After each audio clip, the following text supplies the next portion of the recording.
শেখ হাসিনা দেশ ছেড়ে পালিয়েছে, অবশ্যই আগে ফ্যাসিজমের সাথে যারা জড়িত তার বিচার, গণহত্যার যারা দণ্ডিত, যারা অপরাধী, তাদের বিচার আগে করতে হবে। তারপরে তারা এই দেশে রাজনীতি করতে পারবে কি পারবে না, বা তারপর তার সাথে আলোচনার পথটি পরিষ্কার হবে।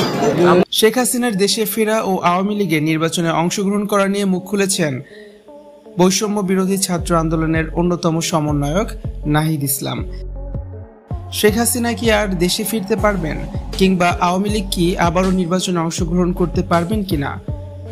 শেখ হাসিনা দেশ ত্যাগের পর থেকেই এই দুটি প্রশ্ন ঘুরপাক খাচ্ছে সবার মনে।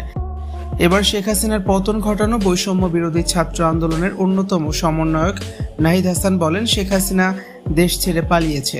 ফ্যাসিস্ট সরকারের বিচার এখনো হয়নি বাংলার মাটিতে। এই ফ্যাসিবাদী সরকারের সাথে জড়িত সকল নেতা কর্মী যারা আছে সবাইকে বিচারের আওতায় আগে আনতে হবে। দেশে যে দুর্নীতি, গণহত্যা, অর্থ পাচার হয়েছে সবকিছুরই বিচার করার পর সিদ্ধান্ত হবে আওয়ামী লীগ নির্বাচন করতে পারবে কিনা, তার আগে নয়। শেখ হাসিনা ভবিষ্যতে আর কোনোদিন দেশে ফিরতে পারবেন কিনা তা নিয়ে তৈরি হয়েছে গভীর উদ্বেগ।